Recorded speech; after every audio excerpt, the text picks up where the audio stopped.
With the release of the first part of season 4 of Stranger Things just a little over a month away, I thought I would go back and rewatch the entire show up until that point and bring you my thoughts on each season, which means that today we're going to be talking about season 1 of Stranger Things. This is not going to be a newsflash to anybody, but this is really good TV. Like, the first season of Stranger Things is, I think, almost inarguably great, fantastic. If you haven't seen it, stop watching now and go watch it. It's just ticks a lot of fun boxes for me. The 80s stuff is done in a way that's not over the top. It's not like, if you aren't, I'm not to say like you wouldn't notice if you weren't paying attention, but it definitely doesn't beat you over the head, about it. So I really like that about it. The characters are fantastic, and we will get to them a little more in depth as the video goes on. But we are going to go into spoilers heavy about Stranger Things. I'm going to share my opinions about each episode, about the different characters, and then about some big moments in the show.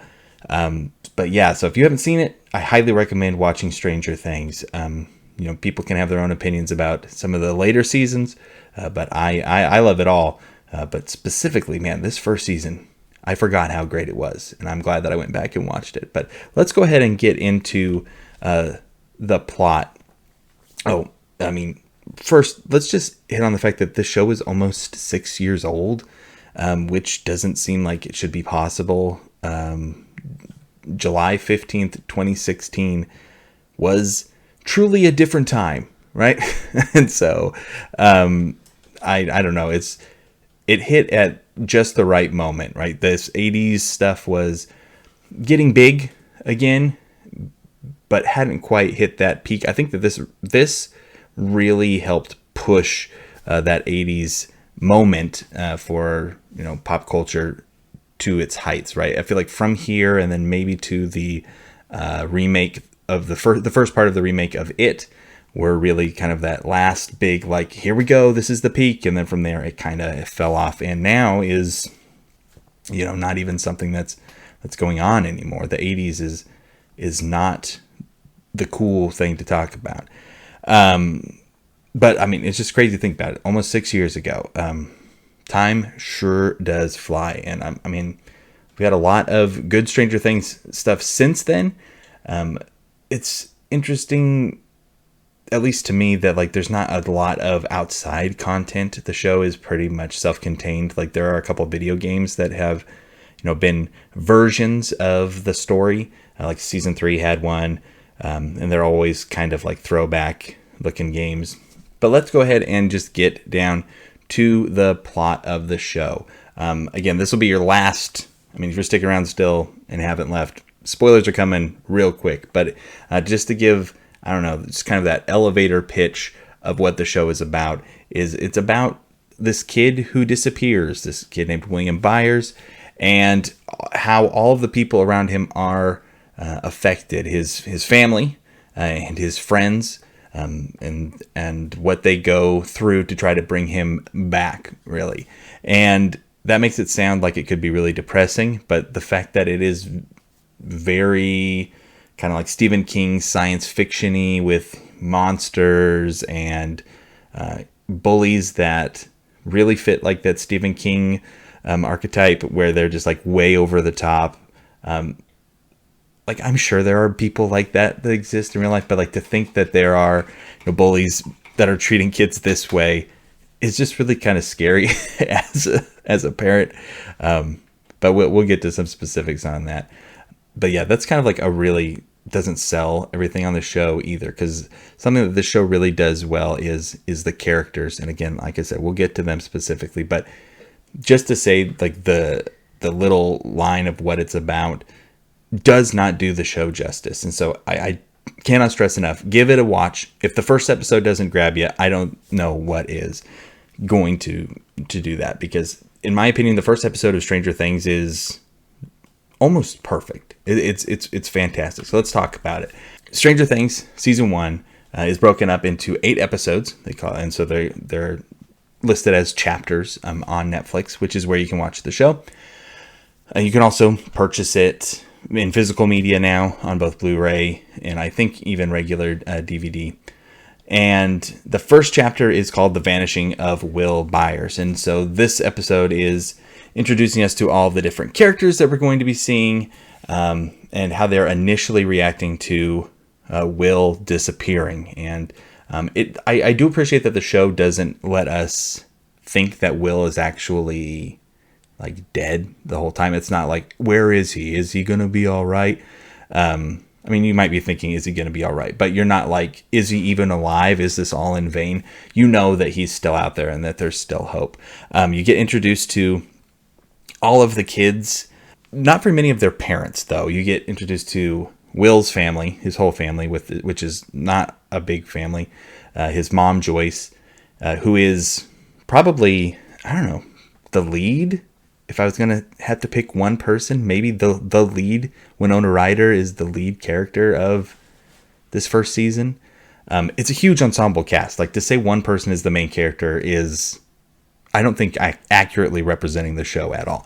But he gets, he disappears one night after Dungeons and Dragons with his friends. He gets jumped by this thing, this kind of monster, and taken to, they call it the Upside Down. We don't know that yet in the first episode, but it's like a shadow version of the real world. And he gets taken there, and he's hiding, and he's trying to communicate with people.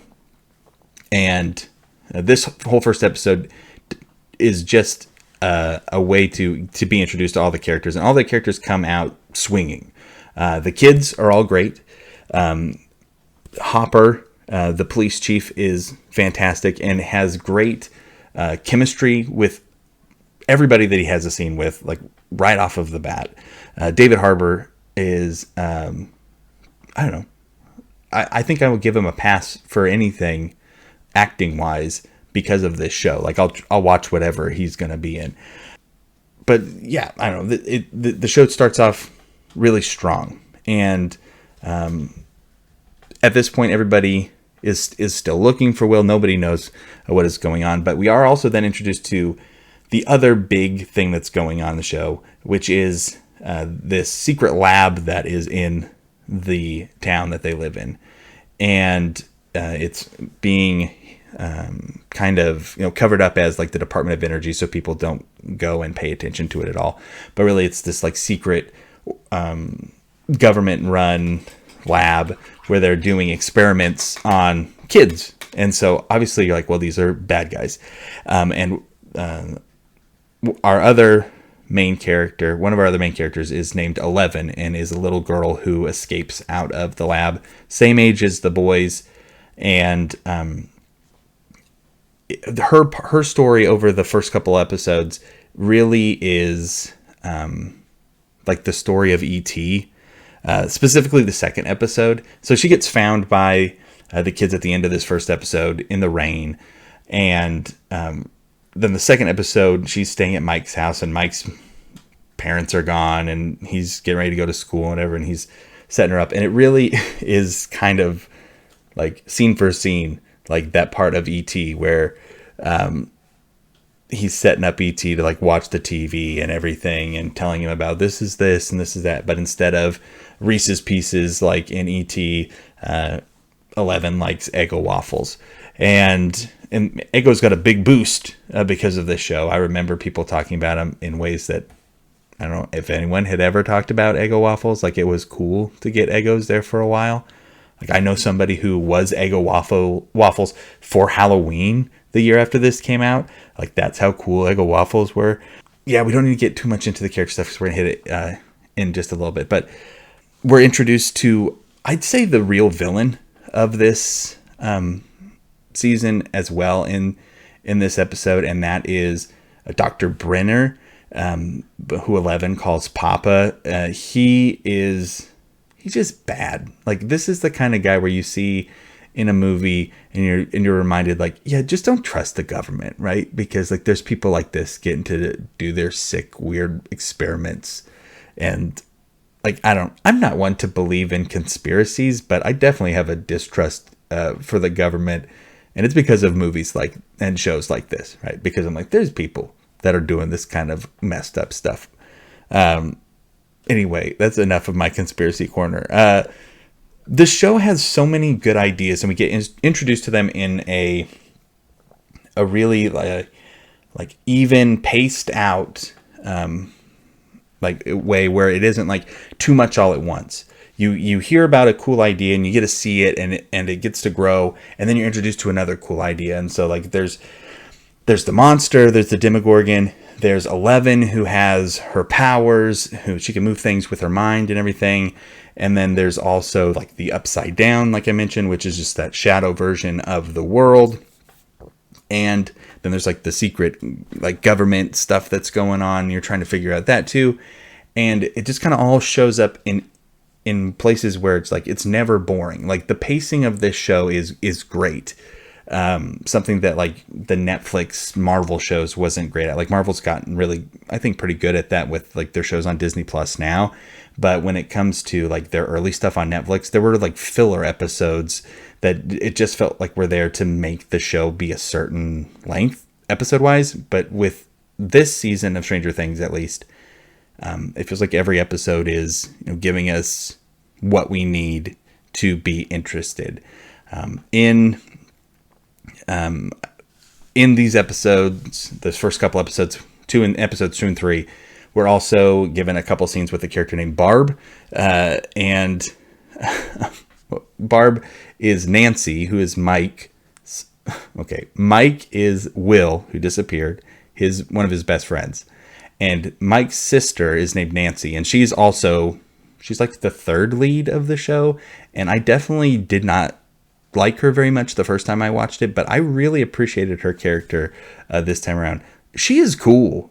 Like she is, like Dustin says it. Dustin calls her a badass, and she is. Like she is, you know, strong, smart, and you know, she's still figuring stuff out. She's a teenager, right? So she's not perfect. But she's a lot of like these fun things that you get to see like with strong characters, right? Like, I don't know, in comic books, movies, and all these different things, sometimes we can have the idea of like strong female characters being, you know, maybe feeling forced, right? So there was a lot of pushback when like Captain Marvel came out. Whatever. It's not my favorite one. I blame the writing, not Captain Marvel. I think she's a cool character. She's hard to write because she's too strong. But science fiction is always been really good at having these strong female characters. And in the show, you have 3 super strong, unique characters who are women, and that isn't like why they're strong, and it's not like they're doing it to get one over on anybody. Like Joyce is a strong mother who cares and is not going to let anybody stop her from doing the thing that she knows is right. Nancy acknowledges the things she's done wrong and wants to try to fix them. And then you have 11, who's the strongest character in the entire show. Anyway, science fiction is just always good with that. You got Samus from Metroid. You got Ripley from Aliens. There's just years and years of that. Anyway, all that to say, a lot of great characters, including Nancy. And we set up Nancy, though, just to say the one thing that she doesn't do great in this is be a good friend. Like, she's a pretty bad friend to Barb. And because of her poor friendship, Barb ends up she gets killed. And then the show is messed up and keeps being like, everybody, Nancy and Jonathan, who is Will's brother, keep being like, and Nancy and Barb, she's probably all right too, right? And everyone's like, maybe she's okay. And then we find her body later, and it's like, no, Barb she's not okay. She's dead. And you don't get any kind of justice for Barb until season 2, but it shows up eventually. And also, just poor Barb. I mean, that's all I'll say for right now. But that's in those next 2 episodes. And then in episode 3, you also get introduced to something that was a really big image for the show, and there's throw blankets of it and everything, which is the Christmas lights with the alphabet up on the wall. like I said before, there's just a ton of imagery in this show that is, I don't to say iconic might be overselling it a little bit, but definitely recognizable and like advertising wise, like something that they were able to sell. And so episode 3, Holly Jolly, she's buying Christmas lights and she's hanging them up all over her house because she's found that through the lights, her son Will is able to communicate with her through the upside down. Up to this point, we've also been spending some time with Nancy and my all-time favorite Stranger Things character, Steve, who in the first season is not good. He is a jerk. He's the boyfriend who would get killed normally, but the people making the show liked him so much they kept him around. And it helps that his friends are really, really bad so that he's easier to like. But anyway, we get some scenes and time with him too. And even though Steve is, not good, right? The kid is so likable. This episode ends with them pulling the body of Will Byers out of the ravine. And but we know it's not him, right? Because Joyce was just talking to him in the upside down. These are some scattered thoughts. And I just want to say, let me know what you think too. And if there's stuff you'd want me to hit on when I'm going through the other episodes that I don't cover in this video, let me know, or the other seasons. The next episode, The Body, is all about how the lab, which is responsible for the monster showing up, by the way, they are trying to cover up the fact that Will is dead because people are starting to look around and ask too many questions. In this episode, we get a lot of our teams that are forming. Like, people have been off in their own little worlds doing their own little things. The setups have been happening, but then we hit episode 4 and everything just kind of takes off. We've got Jonathan, Will's brother, and Nancy are teamed up and they're going and they believe that stuff is going on. We've got all the kids are on board except for Lucas, who we'll talk about. Because I think out of everybody, he gets the short stick the most. He drew the short straw when it came to what character had of the main kids had to be the lame one. Like, we just get a lot of moments in this episode in particular where people are making decisions where there's like no coming back from it.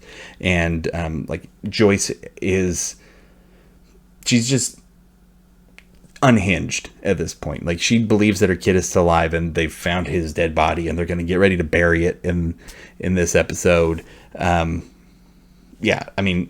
Her husband Lonnie her ex-husband Lonnie is the absolute worst. I don't know. It's just these episodes. It's hard to separate them even in your brain because you always just want to just keep watching them and move on to the next one. This one is a strong episode. I think it's better than the last one. Holly Jolly is episode 3 is my least favorite out of all of them. It's just because I think like the least happens in it out of all of them. But still saying that, it's still good to watch and set you up for the things that are going to come. Episode 5 is called The Flea and the Acrobat, and this is referring to the idea of how we are like an acrobat and we can move along a tightrope in one or two ways, but a flea can go all the way around it. It can go on the side, it can go on the upside down of it. And in this, we get a pretty good scene with a character we've seen a few times at this point, Mr. Clark, who is the kid's teacher. And I just want to make sure and say that like he's great. Like these kids have great adults around them, which is something that is rare for these kind of shows. Like, they're off getting in trouble, but it doesn't feel unrealistic. It doesn't feel like, where are these kids' parents? It's like these kids are going out of their way to go and do these dangerous things. It's just a real good episode, but it is also a sad episode because it's like the low point for the kids. These group of kids that are, I don't know, like, it's one of the things that I think was so dynamic about the show is this relationship between these kids, this friendship. And I think people like it, or at least I like it so much because, like, I wish I could be as good of a friend as these kids are to each other, or like have friends. I have good friends, right? But like these kids are like more adult and responsible than almost anybody that I know. Like they're owning up to their mistakes, apologizing, forgiving each other. They're literally willing to die for each other. Like not even in situations where it's like with the monsters or whatever. Like there are some bullies in this show who are, like I said before, pretty scary, and they're willing to step up and you know and just be in danger to be able to protect each other, and then also with like taking in 11, like they're kind in that way, and yeah, it's just, you know, it's just great. It's just a lot of fun to see. This episode is also the first one where we get a real good look at the Demogorgon and the Upside Down, because in this episode Nancy goes through a portal and is there for a little bit. I mean, and this would be a good cliffhanger episode. This is more a comment on the way Netflix releases shows, where they just put it all out at once, as opposed to the way traditional TV does, where it's once a week, or the way that Disney Plus does also, where it's once a week and then you get to think about it and talk about it, which is something that I actually really like. But on this, you get all of it at once and you can just watch the next episode right away, which means that when the episode ends and you're like, oh no, Nancy is in the Upside Down, she's trapped, is she gonna be able to get out? And then it's like, before the credits even end, it's like, do you want to skip the credits? And you're like, yeah, sure, I want to find out what happened. And you do, and then it's like, oh, she's fine, good. That's more of a comment on the way Netflix does things than the show itself.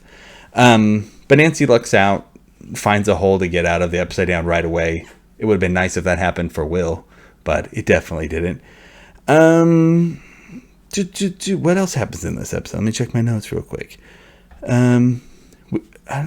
More character stuff I want to talk about in a little bit. There's some, again, more of that visual stuff that's happening. 11 is having some flashbacks to some of the experiments that are happening to her earlier in her life, and where she's in like a deprivation chamber, and there's scenes where it's just like complete black and she's walking around in this void, and those are, again, some things that are just really, really cool to see. This is also where we learn about 11's backstory and how she most likely got her powers because her mom was on like government super drugs, and she was pregnant with 11. And when 11 was born, they took the baby away from this poor lady whose brain is now fried because of those drugs, and it's just all really sad. I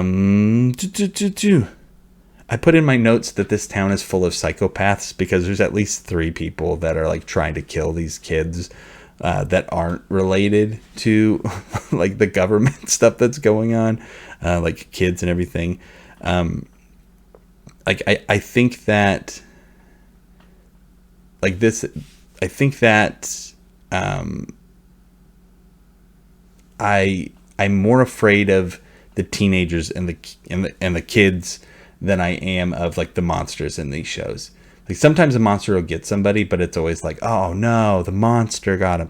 Whereas like I saw the movie Pay It Forward when I was a kid, and it really kind of messed me up for like kid violence. I'm like kids accidentally getting like violence with children accidentally getting out of hand because a kid pulls a knife and accidentally stabs the kid from The Sixth Sense in it.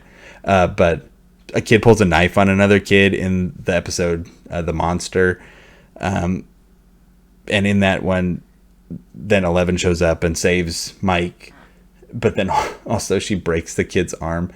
And I don't know if it's a bad thing that like I was kind of like, it felt good when she broke that kid's arm. Like, does that make me a bad person? That I was like, yeah, that's cool that kid's arm is broken. Anyway, let me know in the comments below if you're happy when Troy's arm got broken. Episode 7 shows up. 7 and 8 really just kind of roll into each other. Lucas gets his redemption. Steve gets his redemption and set up for how awesome he's going to be in seasons moving forward. Everything just kind of builds up to the confrontations that we know are going to end up happening with like the lab and everybody, and then also with the Demogorgon and everybody. And I mean, everything ends up about as happy as you think it could. Like it's bittersweet because you don't know what's going on with 11. But I mean, you can't have it be like a perfectly happy ending at the end of something like this. That would feel cheap. It would feel like, I don't know. It does a good job of giving us both a satisfying ending where they save Will, but then also, it's a little bittersweet, and 11 is gone and we don't know where, like, is she okay? Will we ever see her again? And spoilers, yes, we will. But I mean, that's pretty much the story. That's not a good description. Like, it's funny because YouTube is always like, copyright people are always like, videos where they summarize the story is going to stop someone from watching it. And I can guarantee you no one learned the story of Stranger Things from that little like verbal diarrhea that I just had trying to tell you like how much I like it, or what it's about. I hope that was able to like jog your memory. Like pretty much that's what it was for me watching this was, oh yeah, I forgot about all this cool stuff that happened. Like there are a couple things that really stick out. Like there's a moment where like a van flips over in the sky, but like you forget about some of the other things. Like the kids have a cool junkyard where they hang out, and I don't know. It's just there's just tons of really, really, really cool stuff. So real quick now, I want to go through some of the characters, and by some of I mean almost all of them, and talk about real quick my thoughts on them in this season. So Will Byers, this kid doesn't get a lot to do this season. He is gone. He's missing. But he's good at being a missing kid. Like they picked a good kid for that. But he's nice. Like you care about him, not just because he's a missing kid. Like sometimes it's just like, well, it's a kid is missing. I guess I feel bad. But you get flashbacks to him, and he's a genuinely good kid who cares about his mom and his brother and all of his friends, and he's just kind, and that's something that I always appreciate in a character. And so that's Will. Joyce Byers, if I was going to pick a favorite character in this season, she would be in the running for sure. Like I don't know, we all have those moms like of our friends. Like maybe we don't all.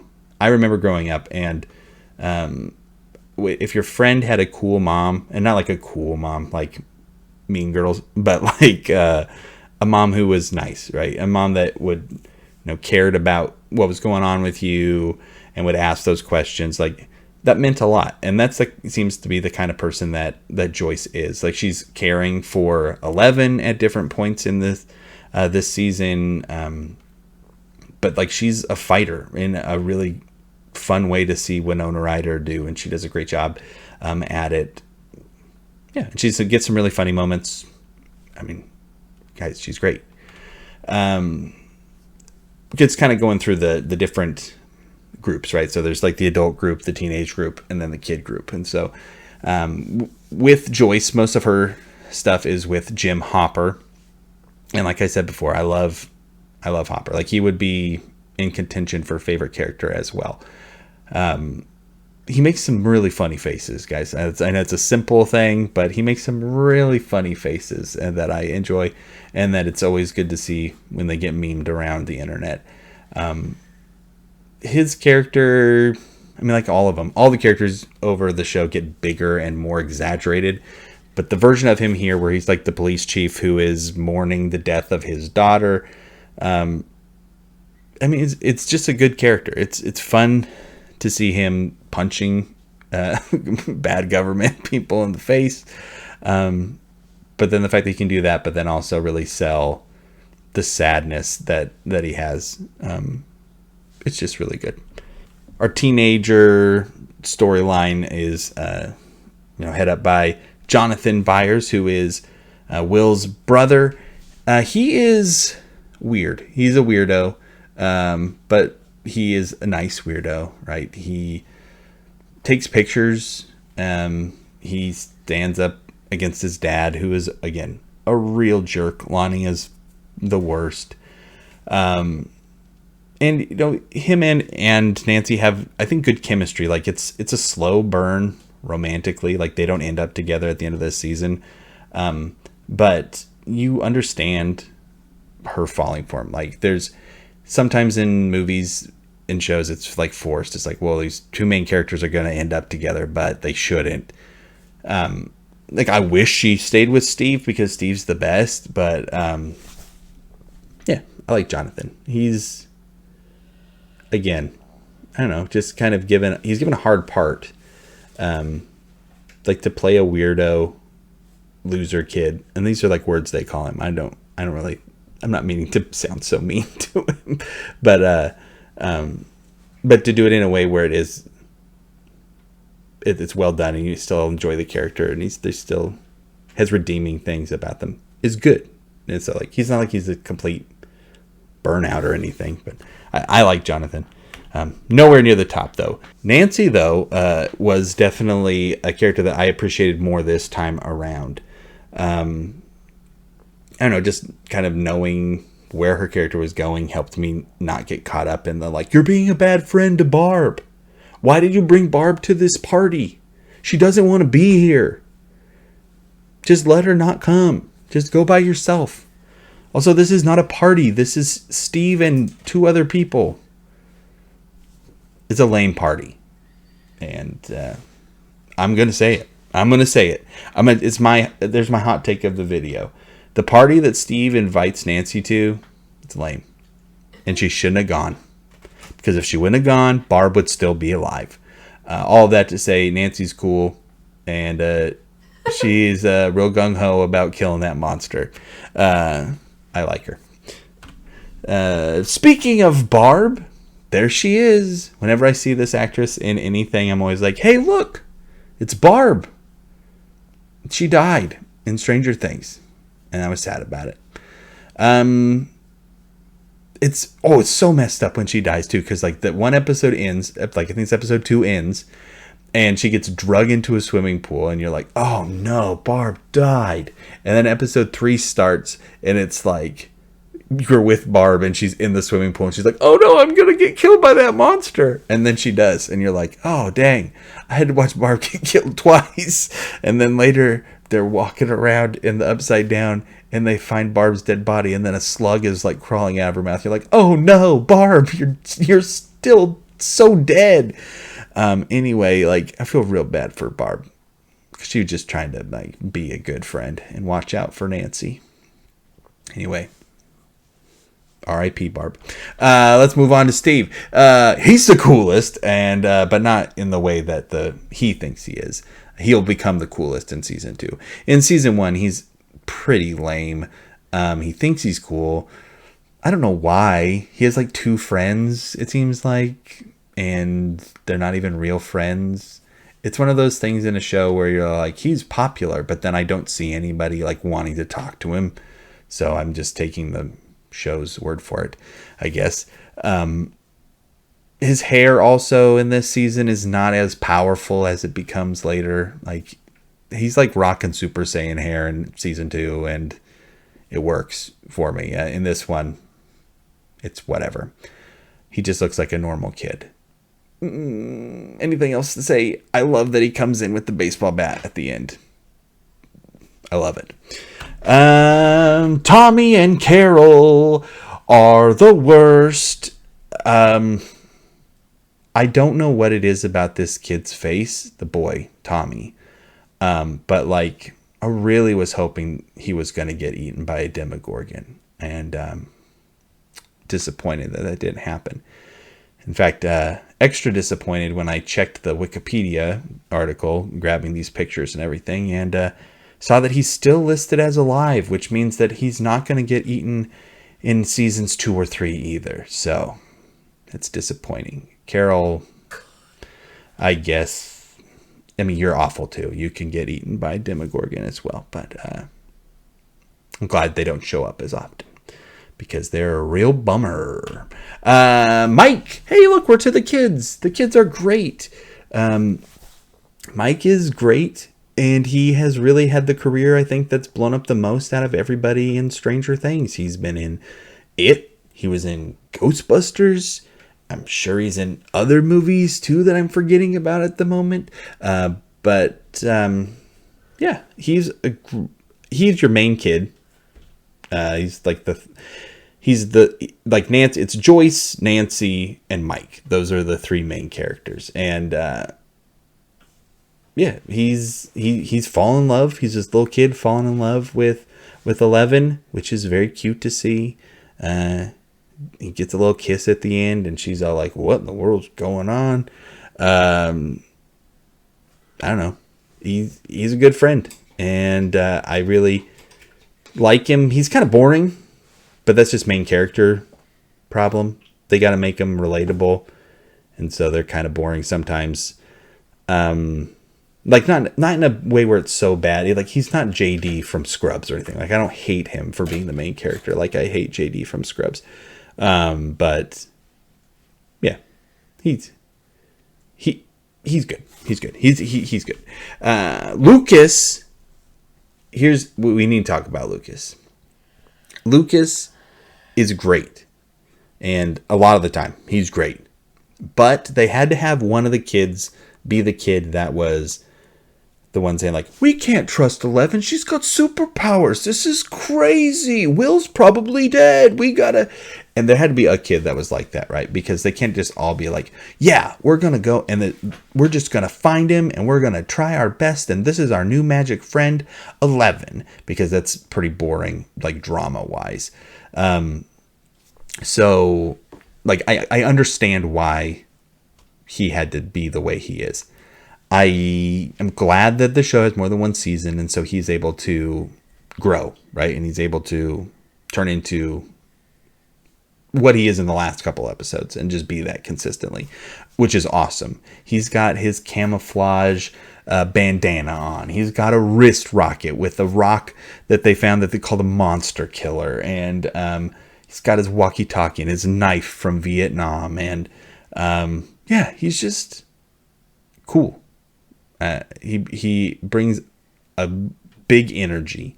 And I think it's also, it's good to see, you know, that part of growing up where it's like a kid is, you know, experiencing his friend like falling for somebody or wanting to spend time with somebody else, and like, how do you deal with that? And he's jealous because his best friend doesn't just want to spend time with him anymore. You know, and I've been there. It's understandable. I didn't hate the first time I watched it. I really had a problem with Lucas. But I did not this time. Again, it's because you got retrospect and you can be like, I know he's going to get through this, so it's not a problem as much. Here is our third contender for best character in the first season of Stranger Things, Dustin Henderson. I love this kid. He is just so kid. He is a kid. Like he is. In all the best ways. He could be annoying. Like if you're one of the adults that he's having to deal with, like he's calling his teacher on Saturday and asking him science questions about how to make a deprivation tank and like guilting him into actually staying on the phone with him. And that would be obnoxious and you wouldn't like that. But as a character in the show, you love it. And he's the heart of his friend group, in that like he's like, we gotta do what's right. We gotta always apologize if you draw first blood. We're not giving up on looking for Will. He's just great. And I think because of retrospect, I also love Dustin because I know that him and Steve are going to team up, and it's my favorite. Yeah, he's just so cool. So cool. I gotta get me a hat like that. That's what I gotta do. Then that brings us to 11. 11 is, I mean, I guess you could argue she's another lead, like the fourth lead of the show. She's the one when I look, her and Mike, when I look at them, I'm like, man, they're so little. Yeah, so she's just really good in this role. She has to do a lot of acting without saying anything, which can be hard, like, to pull off. It seems like people, there's not a ton of really memorable like roles that I can think of. There's like people just aren't saying like anything like in the way that she is. but then I think it also can help when it comes to the kid actors, right? Because you don't have to deliver lines as much. She plays scared well. She plays the power well. She plays the curiosity of it all well. She's just great. I think that, like, growth wise, I don't know, like, if her character really grows that much, like, she wants to get out of where she is, and then she's working towards that the whole time. But yeah, I think that 11 is awesome. That was another one that saw lots of Halloween costumes of, and even as I was watching the show, I'm like, I should be 11 for Halloween. I should just get a pink dress and a jacket and a wig, and that'd be a fun Halloween costume. And then just a couple quick characters I want to mention. Karen Wheeler, Mike's mom.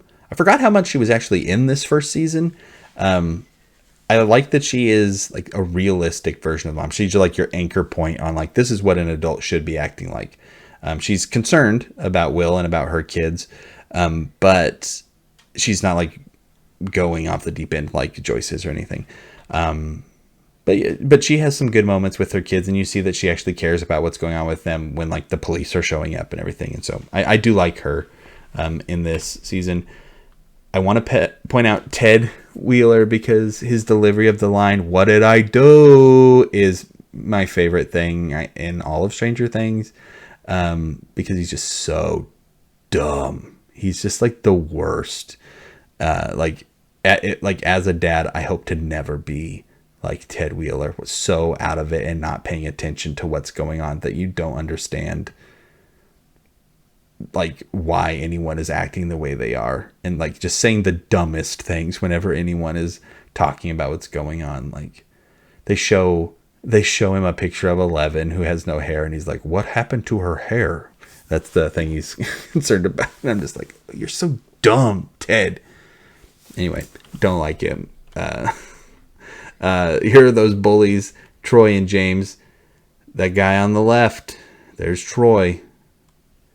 Super awesome when he breaks his arm. Good work, actor kid. You did a good job making me not like you.